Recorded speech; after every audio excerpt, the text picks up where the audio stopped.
नमस्कार दोस्तों, स्वागत है आपका एक और नए वीडियो में। तो आज की हमारी कहानी कहती है कि अपनी हद से ज्यादा आराम और आलस्य इंसान को बर्बाद कर ही देता है।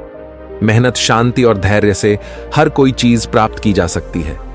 ऐसा गौतम बुद्ध ने कई सालों पहले अपने शिष्यों से क्यों कहा था? इसके पीछे का रहस्य क्या है? आज इसी रहस्य को हम उनकी कहानियों के माध्यम से समझेंगे। तो बिना देर किए चलिए उन कहानियों की शुरुआत करते हैं। पहली कहानी एक बार की बात है। एक शक्तिशाली राजा घने वन में शिकार कर रहा था। अचानक आकाश में बादल छा गए और मूसलाधार वर्षा होने लगी। सूर्य अस्त हो गया और धीरे धीरे अंधेरा छाने लगा। अंधेरे में राजा अपने महल का रास्ता भूल गया और सिपाहियों से अलग हो गया। भूख, प्यास और थकावट से व्याकुल राजा जंगल के किनारे एक टीले पर बैठ गया। थोड़ी देर बाद उसने वहां 3 बालकों को देखा। तीनों बालक अच्छे मित्र थे। वे गांव की ओर जा रहे थे। राजा ने कहा, सुनो बच्चों, जरा यहां आओ। राजा ने उन्हें अपने पास बुलाया। बालक जब वहां पहुंचे तो राजा ने उनसे पूछा, क्या कहीं से थोड़ा भोजन और जल मिलेगा? मैं बहुत प्यासा हूं और मुझे भूख भी बहुत लगी है। बालकों ने उत्तर दिया, अवश्य, हम घर जाकर अभी कुछ ले आते हैं। वे एक गांव की ओर भागे और तुरंत राजा के लिए जल और भोजन ले आए। राजा बच्चों के उत्साह और प्रेम को देखकर बहुत प्रसन्न हुआ। राजा बोला, प्यारे बच्चों, तुम लोग जीवन में क्या करना चाहते हो? मैं तुम सबकी सहायता करना चाहता हूं। कुछ देर सोचने के बाद एक बालक बोला, मुझे धन चाहिए। मैंने कभी 2 समय की रोटी नहीं खाई है, कभी सुंदर वस्त्र नहीं पहने हैं, इसलिए मुझे केवल धन चाहिए। राजा मुस्कुराकर बोले, ठीक है, मैं तुम्हें इतना धन दूंगा कि जीवन भर सुखी रहोगे। ये शब्द सुनते ही बालकों की खुशी का ठिकाना न रहा। दूसरे बालक ने बड़े उत्साह से पूछा, क्या आप मुझे एक बड़ा सा बंगला और घोड़ा गाड़ी देंगे? राजा ने कहा, अगर तुम्हें यही चाहिए तो तुम्हारी इच्छा भी पूरी हो जाएगी। तीसरे बालक ने कहा, मुझे ना धन चाहिए ना ही बंगला गाड़ी। मुझे तो आप ऐसा आशीर्वाद दीजिए जिससे मैं पढ़ लिख कर विद्वान बन सकूं और शिक्षा समाप्त होने पर मैं अपने देश की सेवा कर सकूं। तीसरे बालक की इच्छा सुनकर राजा बहुत प्रभावित हुआ। उसने उसके लिए उत्तम शिक्षा का प्रबंध करवाए। वह परिश्रमी बालक था, इसलिए दिन रात एक करके उसने पढ़ाई की और बहुत बड़ा विद्वान बन गया। और समय आने पर राजा ने उसे अपने राज्य में मंत्री पद पर नियुक्त कर लिया। एक दिन अचानक राजा को वर्षों पहले की उस घटना की याद आई। उन्होंने मंत्री से कहा, वर्षों पहले तुम्हारे साथ जो 2 और बालक थे, अब उनका क्या हाल चाल है? मैं चाहता हूं कि एक बार फिर मैं एक साथ तुम तीनों से मिलूं। अतः तुम कल अपने उन दोनों मित्रों को भोजन पर आमंत्रित कर लो। मंत्री ने उन दोनों को संदेश भेजवा दिया और अगले दिन सभी एक साथ राजा के सामने उपस्थित हो गए। आज तुम तीनों को एक बार फिर साथ देखकर मैं बहुत प्रसन्न हूं। इसके बारे में तो मैं जानता हूं, पर तुम दोनों अपने बारे में बताओ। राजा ने मंत्री के कंधे पर हाथ रखते हुए, जिस बालक ने धन मांगा था, बहुत दुखी होते हैं, बोला, राजा साहब, मैंने उस दिन आपसे धन मांगकर बड़ी गलती की। इतना सारा धन पाकर मैं आलसी बन गया और बहुत सारा धन बेकार की चीजों में खर्च कर दिया। मेरा बहुत सा धन चोरी भी हो गया और कुछ वर्ष में ही मैं वापस उसी स्थिति में पहुंच गया जिसमें आपने मुझे देखा था। बंगला गाड़ी मांगने वाले बालक भी अपना रोना रोने लगा। महाराज, मैं बड़े ठाठ से अपने बंगले में रह रहा था, पर वर्षों पहले आई बाढ़ में मेरा सब कुछ बर्बाद हो गया और मैं भी अपने पहले जैसी स्थिति में पहुंच गया। उनकी बातें सुनने के बाद राजा बोले, इस बात को अच्छी तरह गांठ बांध लो। धन संपदा सदा हमारे पास नहीं रहते, पर ध्यान जीवन भर मनुष्य के काम आता है और उसे कोई चुरा भी नहीं सकता। शिक्षा ही मानव को विद्वान और बड़ा आदमी बना सकती है, इसलिए सबसे बड़ा धन विद्या ही है। तो दोस्तों, अब चलिए बढ़ते हैं हमारी दूसरी कहानी की तरफ। एक बार की बात है, महात्मा बुद्ध की सबसे प्रिय और निकटतम शिष्य आनंद कहीं जा रहे थे। रास्ते में उसने देखा कि एक अधेड़ उम्र का आदमी चट्टान पर बैठा रो रहा है। ये देखकर आनंद वहीं रुक गए और उस आदमी के पास जाकर उससे उसकी उदासी का कारण पूछा। उस आदमी ने अपने आंसू पोंछते हुए कहा, मैं पास के गांव में रहने वाला एक बदकिस्मत व्यापारी हूं। मैं जो भी काम करता हूं वह गलत हो जाता है। व्यापार की चाह में मैंने अपनी मां और पत्नी के गहने खो दिए, अपना परिवार खो दिया और अब अपना भी घर और खेत गिरवी रख दिया है। मुझे लगता है कि मेरी किस्मत खराब है। उसकी बात सुनकर आनंद ने कहा, तुम्हें किसने कहा कि तुम्हारी किस्मत खराब है? मुझे भी तो बताओ कि तुम्हारी किस्मत में क्या खराबी है। शख्स ने बताया कि पहले वह खेती करता था, लेकिन हर साल इसमें घाटा हो जाता था। कभी सूखा पड़ा तो कभी अतिवृष्टि से फसल खराब हो गई, कभी आवारा जानवर फसल को नुकसान पहुंचाते हैं, तो कभी कीड़े मकोड़े और बीमारियां फसल को बर्बाद कर देती हैं। खेती से मेरे परिवार का गुजारा ठीक से नहीं हो पाता था, जिसके कारण मैंने खेती छोड़ दी और बिजनेस करने का फैसला किया। मैंने अपनी पत्नी के गहने बेचकर अपना व्यवसाय शुरू किया, लेकिन मेरा व्यवसाय नहीं चला। शुरुआत में मेरे परिवार के सदस्यों ने मेरी आर्थिक मदद की और मेरा समर्थन किया, लेकिन जैसे ही मुझे घाटा होने लगा, मेरे परिवार के सदस्यों ने भी मुझे छोड़ दिया और उन्होंने मुंह मोड़ लिया मुझसे। अब वे मुझे देखकर नजरें फेर लेते हैं और अपने परिवार की गरीबी और दुर्दशा के लिए मुझे जिम्मेदार ठहराते हैं। अब मुझे लगने लगा है कि मेरा जीवन निरर्थक है। अक्सर मेरे मन में विचार आते हैं कि मुझे अपना जीवन समाप्त कर लेना चाहिए, और आज मैंने ऐसा कर लिया। यहां आत्महत्या करने आए थे, लेकिन मेरी हिम्मत नहीं हो रही थी, इसलिए मैं इस पत्थर पर बैठकर रो रहा था। दूसरी ओर मेरा एक दोस्त है। हम दोनों ने एक साथ व्यवसाय शुरू किया, लेकिन वह आगे बढ़ गया और मैं पीछे रह गया। मेरी असफलता के कारण वह मुझे हर समय अपमानित करने की कोशिश करता रहता है और वह अक्सर मेरे पास आता है। वह अपनी सफलता के बारे में बड़ी बड़ी बातें करता है।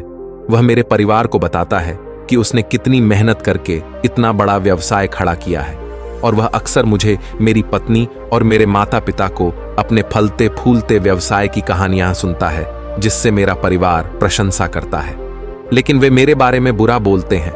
वे मुझे निकम्मा और कमजोर दिमाग वाला कहते हैं। मेरी पत्नी और माँ मुझे हर बात पर ताना मारते हैं, जिससे मुझे बहुत दुख होता है, और कभी कभी मुझे अपनी असफलता पर गुस्सा आता है, लेकिन मैं समझ नहीं पाता क्या करें। यह सुनकर भिक्षु आनंद ने पूछा, आपको किस बात से दुख होता है? आपकी अपनी असफलता या आपके मित्र की सफलता? सवाल सुनकर उस आदमी ने एक पल सोचा और फिर कहा, सच बताऊं तो मुझे अपनी असफलता पर उतना दुख नहीं होता जितना अपने दोस्त की सफलता पर होता है। भिक्षु आनंद ने अगला प्रश्न पूछा, यदि आपका मित्र व्यवसाय में असफल हो जाता और आप सफल हो जाते तो क्या आप खुश होते?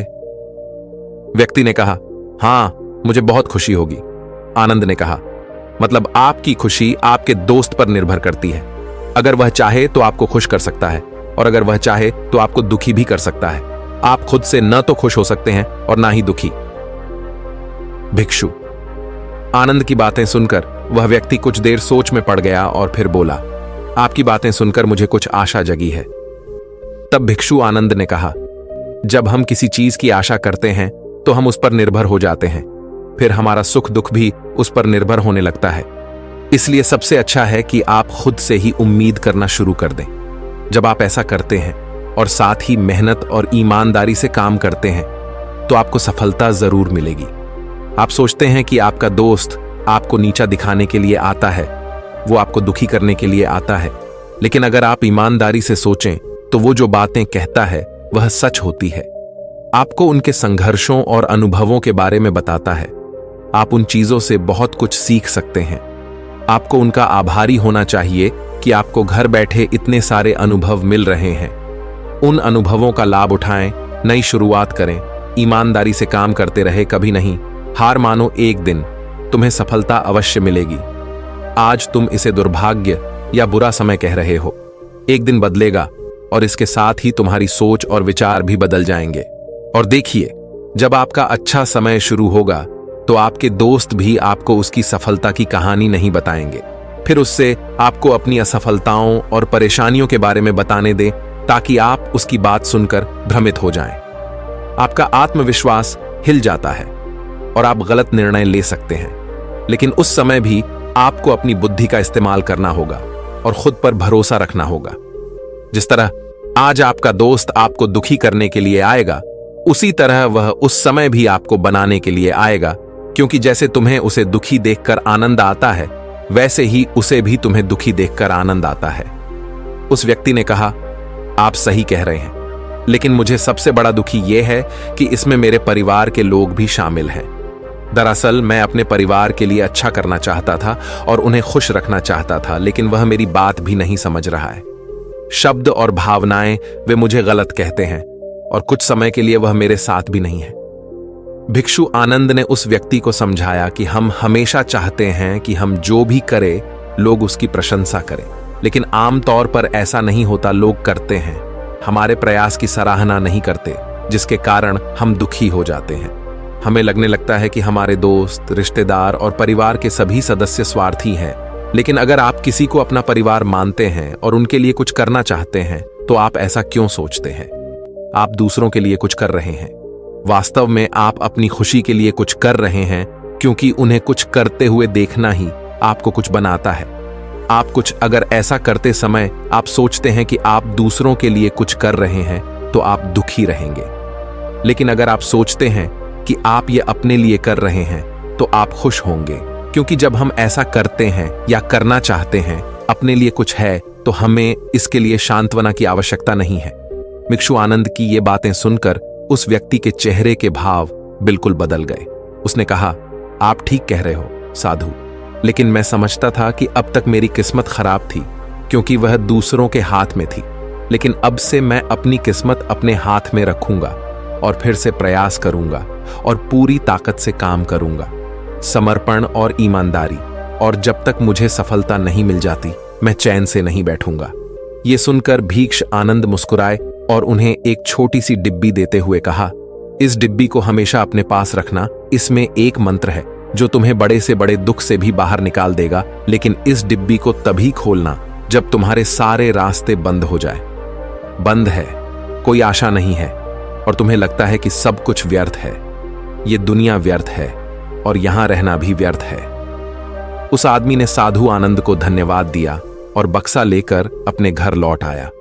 उन्होंने नए उत्साह के साथ अपना व्यवसाय फिर से शुरू किया और इस बार उनका बिजनेस चल निकला, अपनी मेहनत और लगन के दम पर कुछ ही सालों में। ये एक बड़े बिजनेसमैन बन गए। उनके साथ उनके परिजन भी आए थे और उसका जीवन अत्यंत सुख, शांति और समृद्धि से बीतने लगा।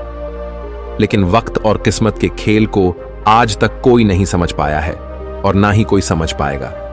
यह हमेशा एक जैसा नहीं रहता, ये बदलता रहता है। वे भी व्यक्ति के जीवन में परिवर्तन।